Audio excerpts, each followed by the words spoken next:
ಸ್ವಾಗತಿಸೋಣ ಅಂತ ಹೇಳ್ತಾ ಕಾರ್ಯಕ್ರಮದಲ್ಲಿ ಇದೀಗ ಶ್ರೀ ರಾಮೇಗೌಡರು ಕಾರ್ಯಕ್ರಮವನ್ನು ಉದ್ದೇಶಿಸಿ ಮಾತಾಡಬೇಕು ಅಂತ ಹೇಳಿ ಕೇಳ್ಕೊಳ್ತಾ ಇದ್ದೀನಿ.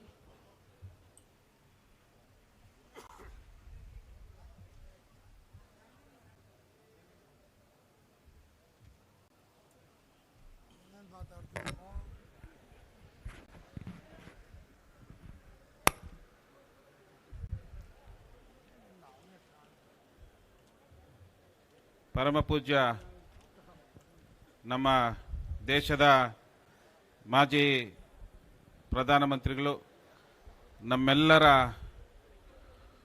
ದೈವ ಅಪ್ಪಾಜಿಯವರ ಪಾದಗಳಲ್ಲಿ ವಂದಿಸುತ್ತಾ, ವೇದಿಕೆ ಮೇಲೆ ಇರ್ತಕ್ಕಂಥ ನಮ್ಮ ಅಣ್ಣನವರಾದಂಥ ಮಾಜಿ ಮುಖ್ಯಮಂತ್ರಿಗಳು, ಕೇಂದ್ರದ ಸಚಿವರು, ನಮ್ಮೆಲ್ಲರ ಮಾರ್ಗದರ್ಶಕರಾದಂಥ ಶ್ರೀಯುತ ಕುಮಾರಣ್ಣವರೇ, ಹಾಗೂ ನಮ್ಮ ಭವಿಷ್ಯದ ನಾಯಕರು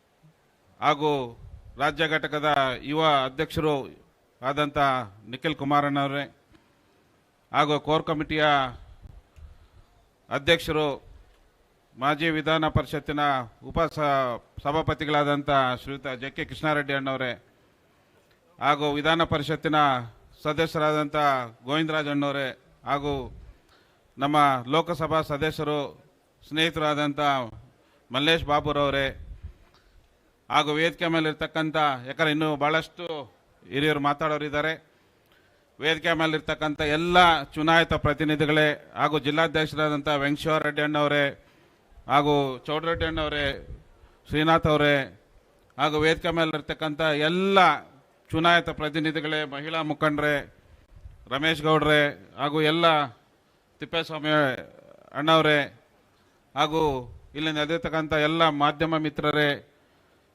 ಈಗೇನು ನಮ್ಮ ವಿಶೇಷವಾಗಿ ಊಡಿ ವಿಜಯ್ ಅವರನ್ನು ನಮ್ಮ ಪಕ್ಷಕ್ಕೆ ಸೇರ್ಪಡೆ ಮಾಡ್ಕೊಳ್ಳೋಕೆ ಈ ಒಂದು ಕಾರ್ಯಕ್ರಮದಲ್ಲಿ ನೆಲೆದಿರ್ತಕ್ಕಂಥ ಎಲ್ಲ ಎರಡೂ ಪಕ್ಷದ ಎಲ್ಲ ಕಾರ್ಯಕರ್ತರೇ, ಈಗ ಇವತ್ತಿಂದ ಒಂದೇ ಪಕ್ಷ ಜೆ ಡಿ ಎಸ್ ಪಕ್ಷದ ಎಲ್ಲ ಈಗಾಗಲೇ ಸೇರ್ಪಡೆ ಆಗೋಗಿದೆ. ಇನ್ನೇನಿದ್ರು ನೀವು ಜೆ ಡಿ ಎಸ್ ಪಕ್ಷದ ಕಾರ್ಯಕರ್ತರು, ಮುಖಂಡರು ಈ ಒಂದು ಸಮಾರಂಭದಲ್ಲಿ ಈಗಾಗಲೇ ಪ್ರಭಾಕರ್ ಅವರು ಭಾಳ ವಿವರವಾಗಿ ಮಾತಾಡಿದ್ದಾರೆ. ಹಿಂದೆಲ್ಲ ಏನೆಲ್ಲ ನಡೀತು, ಏನಾಗಿದೆ. ಹಾಗಾಗಿ ನಮ್ಮ ಮಾಲೂರು ತಾಲೂಕು ಬಹಳ ವಿಚಿತ್ರವಾದ ತಾಲೂಕು. ನೀವೆಲ್ಲ ನೋಡಿದ್ದೀರಿ. ಹಿಂದೆ ಏನು ದೇವೇರಪ್ಪನವರು, ಎ ನಾಗರಾಜು ಅವರು ಆದಮೇಲೆ ಬಂದಂಥ ರಾಜಕಾರಣಿಗಳು ಏನೆಲ್ಲ ಮಾಲೂರನ್ನು ಯಾವ ರೀತಿ ಚುನಾವಣೆಗಳನ್ನು ಮಾಡಿದರು, ಅಭಿವೃದ್ಧಿಯನ್ನು ಮಾಡಿದರು, ಎಲ್ರಿಗೂ ತಮಗೆ ಗೊತ್ತಿದೆ. ಇಲ್ಲಿ ಅದ್ರ ಬಗ್ಗೆ ನಾನು ಹೆಚ್ಚಾಗಿ ಮಾತಾಡೋಕ್ಕೆ ಹೋಗಲ್ಲ. ನಾನೊಬ್ಬ ಕುಮಾರಣ್ಣವರ ಪಕ್ಕಾ ಅಭಿಮಾನಿ. ಅವ್ರಿಗೋಸ್ಕರ ನಾವು ಯಾವುದೇ ತ್ಯಾಗಕ್ಕೂ ನಾನು ಸಿದ್ಧನೇ ಇರ್ತೀನಿ ಸರ್. ಅಣ್ಣ, ನಾನು ಒಬ್ಬ ಇಂಜಿನಿಯರ್ ಆಗಿ, ಒಬ್ಬ ರೈತನ ಮಗನಾಗಿ ನನಗೆ ರಾಜಕೀಯದ ಏನು ಆಸೆ ಇರಲಿಲ್ಲ. ಆದರೆ ಚಿಕ್ಕ ಹುಡುಗನಾಗಿಂದ ನಾನು ಇನ್ನೊಬ್ಬರಿಗೆ ಸಹಾಯ ಮಾಡಬೇಕು ಅನ್ನೋದು ಮೊದಲಿಂದ ನನ್ನ ಒಂದು ಹವ್ಯಾಸ ಅಂತ ಹೇಳ್ತಾರಲ್ಲ, ಹವ್ಯಾಸ ಹಾಗಾಗಿ ನಾನು ಇಂಜಿನಿಯರ್ ಆದಮೇಲೆ NITK ಸೂರತ್ಕಲ್ನಿಂದ ಇಂಜಿನಿಯರ್ ಆಗಿ ನನ್ನದೇ ಒಂದು ವೃತ್ತಿಯನ್ನು ಶುರು ಮಾಡಿದೆ. ನಾನು ಜನಕ್ಕೆ ಸಹಾಯ ಮಾಡ್ತಾ ಇರೋದನ್ನು ಕಂಡು ಕೆಲವು ರಾಜಕಾರಣಿಗಳು ನನ್ನನ್ನು ಜಿಲ್ಲಾ ಪರಿಷತ್ಗೆ ನಿಲ್ಲಿಸಿದರು. ಜಿಲ್ಲಾ ಪರಿಷತ್ತಲ್ಲಿ ನಾನು ಮೊದಲನೇದಾಗಿ ಚುನಾವಣೆಗೆ ಬಂದೆ. ಯಾಕಂದರೆ ನಾನು ಬೆಳೆದು ಬಂದ ರೀತಿನೇ ಬೇರೆ, ಈ ಚುನಾವಣೆಗಳು ಆಗ್ತಾ ಇರೋ ರೀತಿನೇ ಬೇರೆ. ಲೀಡರ್ಗಳು ಬಂದರು ನನ್ನ ಹತ್ರ, ಹಂಗೆ ಹಿಂಗೆ ಅಷ್ಟು ದುಡ್ಡು ಖರ್ಚು ಮಾಡಬೇಕು, ಇಷ್ಟು ದುಡ್ಡು ಖರ್ಚು ಮಾಡಬೇಕು, ಅಷ್ಟು ಆಗುತ್ತೆ ಇಷ್ಟಾಗುತ್ತೆ ಅಂತ. ನಾನು ಅವತ್ತೇ ಡಿಸೈಡ್ ಮಾಡಿದೆ, ಒಬ್ಬ ವಿದ್ಯಾವಂತನಾಗಿ ಸಿಸ್ಟಮ್ನ ಚೇಂಜ್ ಮಾಡಬೇಕೇ ಬಿಟ್ಟರೆ ಸಿಸ್ಟಮ್ನ ಹಾಳು ಮಾಡಬಾರ್ದು ಅಂತೇಳಿ ನಾನು ಅವ್ರಿಗೆ ಹೇಳಿದೆ, ನಾನು ₹1 ದುಡ್ಡು ಕೊಡಲ್ಲ, ಪಕ್ಷಕ್ಕೆ ಓಟ್ ಹಾಕಿದ್ರೆ ಹಾಕ್ರಿ. ಜನಕ್ಕೂ ಹೇಳಿದೆ. ಜನ ಹೇಳಿದ್ರು, ನಿಮ್ಮ ಆಪೋಸಿಟ್ ನಿಂತಿರೋರು ಎಷ್ಟೆಷ್ಟೋ ಕೊಡ್ತಾರಂತೆ, ನೀವೇನು ಕೊಡ್ತೀರಿ ಅಂತೇಳಿ. ನಾನು ಹೇಳಿದೆ, ನಾನು ₹1 ಕೊಡಲ್ಲ, ನಾನೊಬ್ಬ ಇಂಜಿನಿಯರು, ನಿಮ್ಮ ಸೇವೆ ಮಾಡೋಕ್ಕೆ ಬಂದಿದ್ದೀನಿ. ನಿಮ್ಮ 5 ವರ್ಷ ನಿಮ್ಮ ಸೇವೆ ಮಾಡ್ಬೇಕಂತಿದ್ರೆ ನಾನು ಓಟ್ ಹಾಕಿ, ಇಲ್ಲ ಅಂದ್ರೆ ಬೇಡ ಅಂತ ಹೇಳಿದೆ. ಚುನಾವಣೆ ದಿವಸ ಏಜೆಂಟ್ಗಳು ಇಲ್ಲ, ಬರ್ಕೊಡೋರು ಇಲ್ಲ, ಯಾರೂ ಇಲ್ಲ. ನಾನು ರೆಡಿ ಇದ್ದೆ, ಸೋಲಕ್ಕೆ ರೆಡಿಯಾಗೆ ಬಂದ್ಬಿಟ್ಟೆ. ಯಾಕಂದ್ರೆ ಟೆಸ್ಟ್ ಮಾಡೋಣ ಸರ್ವಿಸ್ಗೆ ಬೆಲೆ ಇದೆಯೋ ಇಲ್ಲ ಅಂತೇಳಿ. ಆದರೆ ಯಾವುದೇ ಮನೆಗೆ ಹೋದ್ರೂ ಒಂದು ಸಣ್ಣ ಮಗು ಕೂಡ ಹೇಳೋರು, ಇವ್ರು ರಾಮೇಗೌಡರು, ಇವ್ರಿಗೆ ನಮ್ಮ ಬುಕ್ಸ್ ಕೊಟ್ಟಿದ್ದಾರೆ, ಕ್ರಿಕೆಟ್ ಸೆಟ್ ಕೊಟ್ಟಿದ್ದಾರೆ, ಕಂಪ್ಯೂಟರ್ ಕಲಿಸ್ತಾ ಇದ್ದಾರೆ, ಟೆಕ್ಸ್ಟ್ ಬುಕ್ಸ್ ಕೊಟ್ಟಿದ್ದಾರೆ, ಇವ್ರಿಗೆ ಓಟ್ ಹಾಕ್ಬೇಕಂತ. ಚಿಕ್ಕ ಚಿಕ್ಕ ಮಕ್ಕಳು. ಆಮೇಲೆ ಅಂದ್ಕೊಂಡ್ರಿ ಈ ಮಕ್ಳು ನೋಡಿ ಯಾರು ಓಟ್ ಹಾಕ್ತಾರೆ ಅಂತೇಳಿ. ಆದರೂ ನೋಡ ನಾನು ರೆಡಿಯಾಗಿದ್ನಲ್ಲ, ಸೋಲಕ್ಕೆ ಗೆಲ್ಲಕ್ಕೆ ರೆಡಿಯಾಗೆ ಬಂದ್ಬಿಟ್ಟಿದ್ದೆ. ಯಾಕಂದ್ರೆ ನೋಡೋಣ ನಿಜವಾಗ್ಲೂ ಸರ್ವಿಸ್ಗೆ ವಿದ್ಯಾವಂತರಿಗೆ ಬೆಲೆ ಇದ್ರೆ ಮುಂದುವರ್ಸೋಣ, ಇಲ್ಲ ಇಲ್ಲೇ ನಿಲ್ಸ್ಬಿಡೋಣ ಅಂತ. ಯಾಕಂದ್ರೆ ನಾನೇನು ರಾಜಕಾರಣಕ್ಕೆ ದುಡ್ಡು ಮಾಡಕ್ಕೆ ಬಂದಿಲ್ಲ, ನನಗೇನು ಆ ಥರ ಆಸೆನೂ ಇಲ್ಲ. ಬಟ್ ಏನಾದರೂ ನಾಲ್ಕು ಒಳ್ಳೆ ಕೆಲಸ ಮಾಡಬೇಕು ಅನ್ನೋ ಉದ್ದೇಶ ಇಟ್ಕೊಂಡು ರಾಜಕಾರಣಕ್ಕೆ ಬಂದೆ. ಎಲೆಕ್ಷನ್ ದಿವಸ ಯಾರು ಇಲ್ಲ, ಏಜೆಂಟ್ಗಳು ಇಲ್ಲ, ನನ್ನ ಜೊತೆ ಯಾರು ಕೌಂಟಿಂಗ್ ಬರೋಕ್ಕೂ ಯಾರು ರೆಡಿ ಇಲ್ಲ. ಯಾಕಂದ್ರೆ ನಾನು ದುಡ್ಡೇ ಕೊಟ್ಟಿಲ್ಲ, ಯಾರು ಹಾಕಿರ್ತಾರೆ ಇವ್ರಿಗೆ ಓಟ್ ಅಂತೇಳಿ. ಕೌಂಟಿಂಗ್ ಹೋದೆ ನಾನು, ನೋಡೋಣ ಅದನ್ನು ಅಂತೇಳಿ. ಜಿಲ್ಲಾ ಪಂಚಾಯತಿಯಲ್ಲಿ 2266 ಓಟ್ ಲೀಡಲ್ ಗೆದ್ದೆ. 2266 ಓಟ್ ಲೀಡಲ್ ಗೆದ್ದೆ. ಏಜೆಂಟ್ ಇಲ್ದಿರ, ₹1 ದುಡ್ಡು ಕೊಡ್ದಿರ ಗೆದ್ದೆ. ಅವತ್ತು ನನಗೆ ನಂಬಿಕೆ ಬಂತು, ನಿಜವಾಗ್ಲೂ ಸರ್ವಿಸ್ಗೆ ಮತ್ತೆ ವಿದ್ಯಾವಂತರಿಗೆ ಬೆಲೆ ಇದೆ ಅಂತೇಳಿ. ಅದು 2005ರಲ್ಲಿ. ಆಮೇಲೆ ನಡೀತಾ ನಡೀತಾ ನಡೀತಾ ಹೇಳಿದ್ನಲ್ಲ, ರಾಜಕಾರಣ ಬಂದು ಹಾಳು ಮಾಡಾಕ್ಬಿಟ್ರು ನಮ್ಮ ತಾಲೂಕನ್ನ, ಬರೀ ವ್ಯಾಪಾರ. ಆಮೇಲೆ ನೋಡಿದೆ ಇದೇ ಕಂಟಿನ್ಯೂ ಆಗ್ತಾ ಇದೇನೋ ಅಂತೇಳಿ 5 ವರ್ಷ ನಾನು ಈಗ ₹1 ದುಡ್ಡು ಕೊಡದೆ ಓಟ್ ಹಾಕಿದ್ರಲ್ಲ, ಸರ್ವಿಸ್ ಮಾಡಬೇಕಲ್ಲ ಅಣ್ಣ, ಪ್ರತಿ 6 ತಿಂಗಳಿಗೊಂದ್ಸತಿ ಅಧಿಕಾರಿಗಳನ್ನ ಕರ್ಕೊಂಡು ಹಳ್ಳಿಗೆ ಹೋಗಿ ಗಲ್ಲಿ ಓಡಾಡ್ತಾ ಇದ್ದೆ. 2 ಹೆಣ್ಮಕ್ಳು ನಿಂತಿದ್ರೆ, ಏನಮ್ಮ ಚೆನ್ನಾಗಿದ್ದೀರಾ, ನಿಮ್ಗೆ ಏನಾಗಬೇಕು, ನೀರು ಬೇಕಾ, ರಸ್ತೆ ಬೇಕಾ, ಮನೆ ಬೇಕಾ, ಅಧಿಕಾರಿಗಳಿಗೆ ಅಲ್ಲೇ ಸ್ಪಾಟಲ್ಲೇ ಇವ್ರಿಗೆ ಮನೆ ಹಾಕ್ರಿ, ಯಾರಿಗೂ ₹1 ಕೊಡಬೇಡ, ದುಡ್ಡು ಮನೆ ಕಟ್ಕೋ. ಈ ಥರ ನಾನು ಕೆಲಸ ಮಾಡಿದೆ 5 ವರ್ಷ. ಬಟ್ ಯಾರು ನಮಗೆ ಅಟ್ಟ ಮೇಲೆ ಟಿಕೆಟ್ ಕೊಡಲಿಲ್ಲ. ನೆಕ್ಸ್ಟ್ MLAಗೆ ಅಣ್ಣ ಅವ್ರು ಕರೆದ್ರು ಒಂದು ದಿವಸ ರಾಮನಗರಕ್ಕೆ, 2008ರಲ್ಲಿ ಅಣ್ಣ, 2008ರಲ್ಲಿ ನೀನು ನಮ್ಮ ಪಕ್ಷದಿಂದ ನಿಲ್ಲು ಅಂತೇಳಿ ನಾನು ರೆಡಿಯಾಗಿ ಬಂದೆ. ಬಟ್ ಆ ಟೈಮಲ್ಲಿ ಅಣ್ಣ ಅವ್ರು ಟಿಕೆಟ್ ಕೊಡೋಕ್ಕಾಗಲಿಲ್ಲ, ಸಾರಿ ಬ್ರದರ್ ಅಂತೇಳಿ ಕಳಿಸಿದ್ರು. ಆದರೆ 2013ರಲ್ಲಿ ಅಣ್ಣ ಅವರೇ ಕರೆದು ನಿನ್ನ ಪಕ್ಷದಲ್ಲಿ ಎಲೆಕ್ಷನ್ ನಿಲ್ಬೇಕಂದ್ರು. ಯಾಕಂದ್ರೆ ನಾನು ನೋಡೋಣ ಅಂತೇಳಿ 2013ರಲ್ಲಿ ಆಗಲಿಲ್ಲ. ಆಮೇಲೆ 2013ರಲ್ಲಿ ನಾನು ಇಂಡಿಪೆಂಡೆಂಟ್ ನಿಂತೆ, ನೋಡೋಣ ನನಗೆ ಎಷ್ಟು ಜನ ಓಟ್ ಹಾಕ್ತಾರೆ ಅಂತೇಳಿ. ಅವತ್ತು ಅಷ್ಟೇ ಬೇರೆ ಪಕ್ಷಗಳವರು ಸಾವಿರಗಳು ಲೆಕ್ಕ ಇಲ್ದಂಗೆ ದುಡ್ಡು ಕೊಟ್ಟರು. ನಾನು ಹಳ್ಳಿಗೆ ನಾನು ಒಬ್ಬನೇ ಹೋಗಿ ಭಾಷಣ ಮಾಡಿಕೊಂಡು, ಏಜೆಂಟ್ಗಳಿಲ್ಲ, ಕೌಂಟಿಂಗು ಯಾರು ಹೋಗಲಿಲ್ಲ. 20,000 ಜನ ಓಟ್ ಹಾಕಿದ್ರು ನನಗೆ. 20,000 ಜನ ಕುಕ್ಕರ್ ಸಿಂಬಲ್ಗೆ 14ನೇವನು 20,000 ಜನ ಓಟ್ ಹಾಕಿದ್ರು ಅವತ್ತು ಅಷ್ಟೇ. ಏನು ರಾಮೇಗೌಡರು ಸೋತ್ರು ಪರವಾಗಿಲ್ಲ, ಅದು ಆ JDS ಪಕ್ಷದ ಮಂಜುನಾಥ್ ಗೌಡರು ನಾನು ನಿಂತು ಕೃಷ್ಣ ಶೆಟ್ಟರ್ ಓಟ್ ಕಿತ್ತೆ, ಅದರಿಂದ ಅವರು MLA ಆದರೆ ಬಿಟ್ಟರೆ, ಇಲ್ಲಾಂದ್ರೆ ಅವ್ರ ಜೀವನದಲ್ಲಿ MLA ಆಗ್ತಾ ಇರಲಿಲ್ಲ. ನನಗೆ ಕೃಷ್ಣ ಶೆಟ್ಟರ್ನ ಸೋಲಿಸ್ಬೇಕಂತೇಳಿ ಚಾಲೆಂಜ್ ಮಾಡಿ, ಯಾವುದೋ ಒಂದು ವಿಷಯಕ್ಕೆ ಚಾಲೆಂಜ್ ಮಾಡಿ ನಿಮ್ಮನ್ನು ಸೋಲಿಸ್ತೀನಂತ ನಿಂತೆ. ನಾನು ತೆಗ್ದಿದ್ದು 20,000 ಓಟ್ ಅವ್ರದ್ದೇ, ಅವ್ರ 15,000 ಓಟಲ್ಲಿ ಸೋತರು. ಇಲ್ಲಾಂದ್ರೆ ಅವರು ಮತ್ತೆ MLA ಆಗಿರೋರು, ಇವ್ರು ಯಾರು MLA ಆಗ್ತಾನೆ ಇರಲಿಲ್ಲ. ಹಾಗಾಗಿ ನನಗೆ ಭ್ರಷ್ಟಾಚಾರ ಮುಕ್ತ ತಾಲೂಕು ಮಾಡಬೇಕಂತ ಬಹಳ ಆಸೆ ಇತ್ತು, ಆಸೆ ಇದೆ. ಆದರೆ ಜನನೇ ಭ್ರಷ್ಟಾಚಾರಕ್ಕೆ ಪ್ರೋತ್ಸಾಹ ಕೊಡ್ತಾರೆ. ಹಾಗಾಗಿ ಇವತ್ತು ಭ್ರಷ್ಟಾಚಾರ ತೆಗಿಬೇಕು ಅಲ್ಲಿ. ಇವತ್ತು ನನಗೆ ಫೋನ್ ಮಾಡ್ತಾರೆ, ಅಣ್ಣ ಇಲ್ಲಿ ದುಡ್ಡು ಕೇಳ್ತಾರೆ ಕೆಲಸಕ್ಕೆ, ಇಲ್ಲಿ ಖಾತಾಗೆ ದುಡ್ಡು ಕೇಳ್ತಾರೆ. ನಾನು ಹೇಳಿದೆ ಚುನಾವಣೆಯಲ್ಲಿ, 1 ದಿವಸ ದುಡ್ಡು ತೊಗೊಂಡ್ರೆ 5 ವರ್ಷ ನೀವು ದುಡ್ಡು ಕೊಡಬೇಕಾಗ್ತದೆ, ಯೋಚನೆ ಮಾಡಿ. ಪ್ರಜೆಗಳಿಗೆ ನಾನು ಜನಕ್ಕೆ ಹೇಳೋದು, 1 ದಿವಸ ದುಡ್ಡು ತೊಗೊಂಡ್ರೆ 5 ವರ್ಷ ದುಡ್ಡು ಕೊಡಬೇಕಾಗ್ತದೆ. ಇವತ್ತು ಪ್ರತಿಯೊಂದಕ್ಕೂ ದುಡ್ಡು, ಭ್ರಷ್ಟಾಚಾರ. ಇವತ್ತು ದುಡ್ಡು ಇಲ್ದಿದ್ರೆ ಒಂದು ಕೆಲಸ ಆಗಲ್ಲ. ಆ ಒಂದು ಪರಿಸ್ಥಿತಿಯಲ್ಲಿ ಇವತ್ತು ನಮ್ಮ ತಾಲೂಕು ಇದೆ.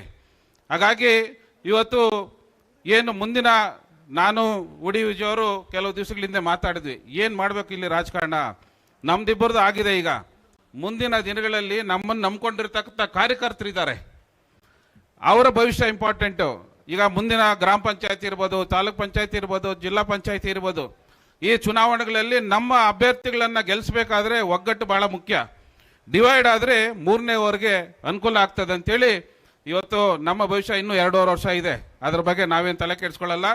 ಇಬ್ಬರು ಒಂದಾಗಿದ್ದೀವಿ, ಅಣ್ಣ ತಮ್ಮಂದಿರ ಥರ ಪಕ್ಷವನ್ನು ಕಟ್ತೀವಿ. ನಮ್ಮ ಮುಂದಿನ ಭವಿಷ್ಯ ನಮ್ಮ ಕುಮಾರಣ್ಣವರು, ನಿಖಿಲ್ ಅಣ್ಣವರು. ಕುಮಾರಣ್ಣವರು ಇಲ್ಲಿ ಮುಖ್ಯಮಂತ್ರಿಗಳಾಗಬೇಕು, ನಿಖಿಲ್ ಅವರು ನಮ್ಮ ನಾಯಕರಾಗಬೇಕು. ಅದಕ್ಕೆ ಎಲ್ಲ ತ್ಯಾಗಕ್ಕೂ ಸಿದ್ಧವಾಗಿದ್ದೀನಿ ನಾನು ಹೇಳಿದೆ ಕುಮಾರಣ್ಣವ್ರಿಗೆ ಒಂದ್ಸತಿ ಡೆಲ್ಲಿನಲ್ಲಿ, ಅಣ್ಣ ನಾನು ಹುಟ್ಟಿದ ತಾಲೂಕಿಗೆ 20 ವರ್ಷ ಸೇವೆ ಮಾಡಿದ್ದೀನಿ, ನನಗೆ ಸಾಕು ಅನ್ನಿಸ್ತಾ ಇದೆ.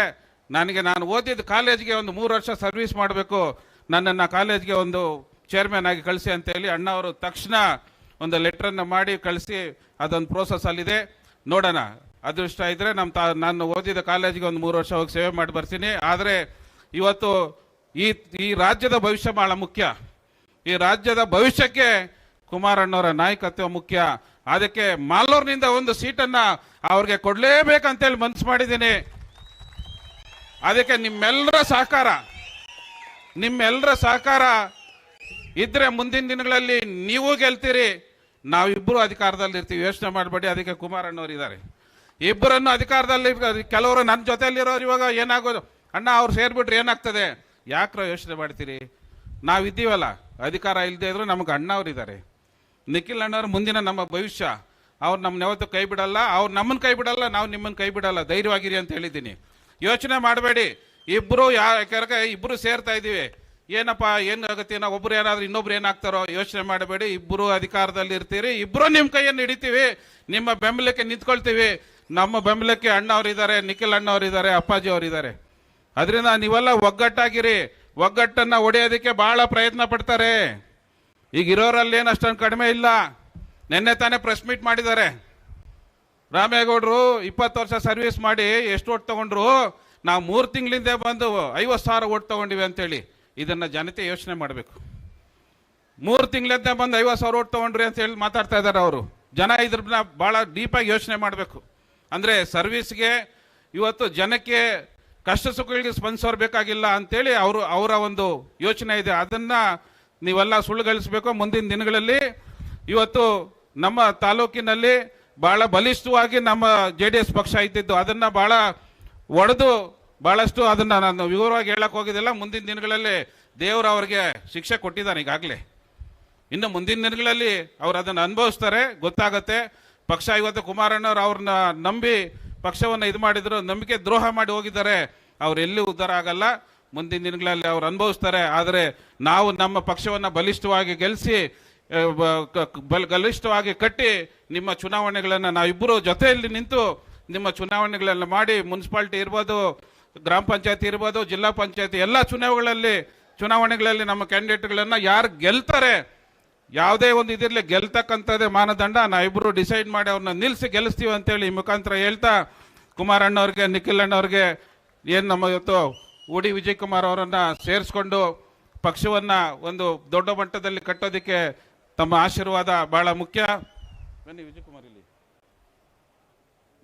ನಾವಿಬ್ರು ಒಗ್ಗಟ್ಟಾಗಿರ್ತೀರ, ಅದ್ರ ಬಗ್ಗೆ ಡೌಟೇ ಬೇಡ. ಬಹಳ ಜನ ಹೇಳ್ತಾರೆ ಇಬ್ರು ಒಂದಾಗಿದ್ದಾರೆ, ಏನ್ ಮಾಡ್ತಾರ ಇಲ್ಲ ಏನಾಗ್ತಾರ ಅಂತೇಳಿ.